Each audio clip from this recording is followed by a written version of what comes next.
addressing. Now, indirect addressing, is all about you have an address to a location where an address is, right? Not a value. So you follow this address and you locate a memory location where there's another address for another resource. Well, there will be a value, right? So if it was direct addressing, we were referring to an address where a value was, but in indirect addressing, we are referring to a place using an address where another address is, not a value, right?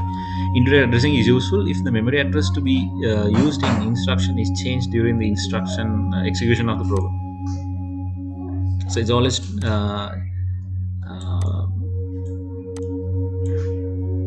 better to have these references, addresses, right? If you want to change value in a particular place, not directly but indirectly, right? One example is when a programming subroutine to which parameters are passed by reference. Now remember, we looked at two ways of parameter passing. One is by value, the other one is by reference. Now by value, what happens is we are passing the variable names, or either the variable names or the actual values to the subroutine, right? And it didn't have any effect on the original variable.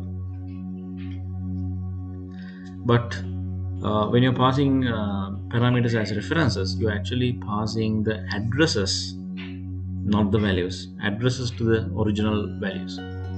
So now what happens is, in the subroutine, if you want to change the original value, you just have to change it there. And what will happen is, because of the address that it passes into the subroutine, the original value will be changed, right? Another use of indirect addressing is for a pointer variable. So pointer is also an address to a particular location, and you can see that it keeps on changing, right? Especially when you talk about queues and stacks, right? Okay, so let's look at a queue here. Add a character to the queue.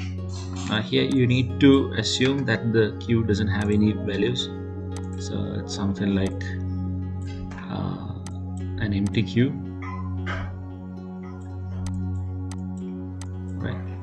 So the head pointer and the tail pointer will be pointing to the same location, head pointer and tail pointer, because there are no values initially. Store the contents of the accumulator in the memory location pointed to by the tail pointer.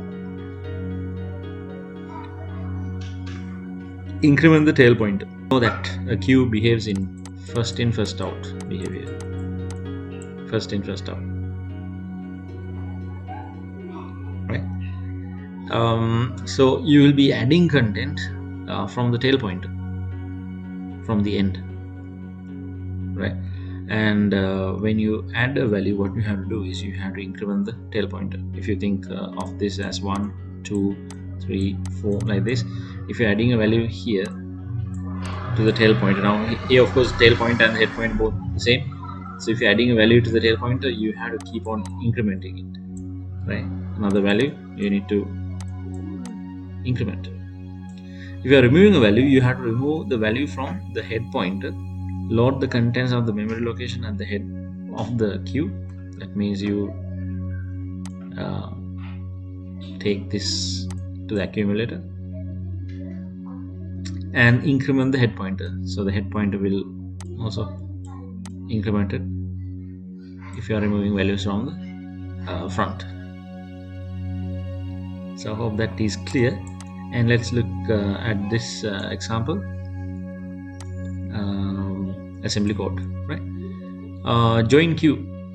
STI is, STI is, let's see what STI is. You can see that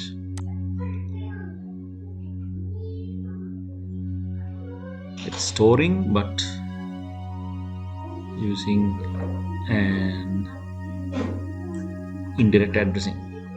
Right, indirect addressing. The address to be used is at the given address. Store the contents of the accumulator at the second address. Right. The address to be used is at the given address. Store the contents of the accumulator at this second address. So in STI here, the operand will have an address to another location. Right. Address to another location, which is also an address. The address to be used is at the given address. Store the contents of the accumulator at the second address. So this will be the first address, which will relate to a particular place where an address is, and that address will relate to another memory location where the actual value is. So there are two addresses here, right? So it is indirect addressing and it is storing. Now STX is index, that's index addressing. STO is, you can see that store the contents of the accumulator at the given address, that's direct addressing. So how does it differ from LDI? LDI is also indirect addressing, but address to be used is at the given address. So it is an address to an address, and it will bring the content to the accumulator from that address. It will bring the content, right? So that is loading. L is for loading, and this STI is for storing. So STI saves the sends the data from the accumulator to the. What has happened here is join queue. There are some labels. STI tail pointer. Store the contents of accumulator in the memory location pointed to by the tail pointer. You take the tail pointer and you increment the accumulator, right? Because we need to increase the pointer value, right?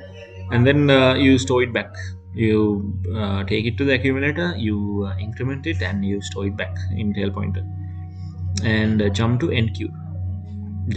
So it's just like end statement that we saw previously, right? And this is leaving a queue. If you are leaving, you have to look at the head pointer, because we are removing it from the front. So this time it's LDI, because you are bringing the address, the indirect address of the head pointer to the accumulator. Load the contents of the memory location at the head of the queue. Then what you do is you output the character.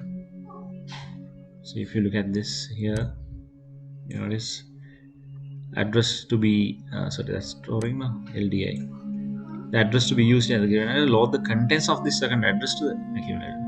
So it brings only the content but not the address, right? So that's why we are using LDD here. You load the content. It's direct addressing. LDD, you can see direct addressing. Load the contents of the location at the given address to the accumulator. Load the contents of the location at the given address. LDD. So the difference here is LDI is bringing the contents, whereas LDD is incrementing the head pointer. Increment to the head pointer.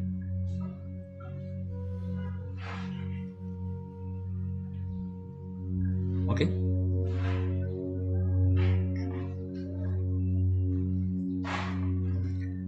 So there's an initial address here, LDD initial address, and it will go and bring the address that it refers to, which is the second address, right? Because LDD refers to the value using the address. So this address points to the location where you have another address. But if you use LDI, what happens is you will bring the content related to the second address. But in LDD, you will bring the content related to this first address, which is another address, and then you increment it here, and you store it back. Store it back to the location NQ. Head pointer Q start, tail pointer Q start points to the start of the queue, points to the next free location in the queue. So initially, if there are no values in the queue, both the head point and the tail point will point to the same location. Queue start of the memory reserved for the queue currently empty. That's because you don't have any values. So hope you understood the difference between join queue and leave queue when implemented using the assembly code. Note that the value shown in table 28.07 at the memory locations label head pointer and the tail pointer is the address of the start of the memory location reserved for the queue. Is the address of the start. Right, that's why it is an indirect address, right? As values are added to the queue, the tail pointer value will increase to point to the memory location at the end of the queue data. When a value is taken from the queue, the head pointer value will increase to point to the memory location at the head of the queue data. Easy. Okay. Now the thing is, when write instructions to reverse a word entered at the keyboard, this requires access to an area of the memory treated as a stack. So, when you are reversing a set of characters, you can use a stack because stack has the last in, last out behavior, right? So, let's say I'm storing cat. Let me take it from 0, right? So this is the start of the stack or the bottom of the stack, and this is the top of the stack. So now I'm storing cat. C comes first, then A, then T, right? So we have the stack has the last in, first out. So last in was T, and the first out will be T as well. Last in, first out. Now if I'm printing this out, what will happen is it will start from the top, right, which will be T will be out, and then A will be out, and then C will be out. So we have reversed the original characters. If it is a queue, of course, it will be the same because it's first in, first out.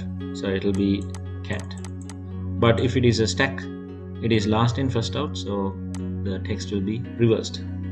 So that's what they're asking. Write instructions, reverse a word entered at the keyboard requires access to an area of memory treated as stack. Okay. So you can start doing it.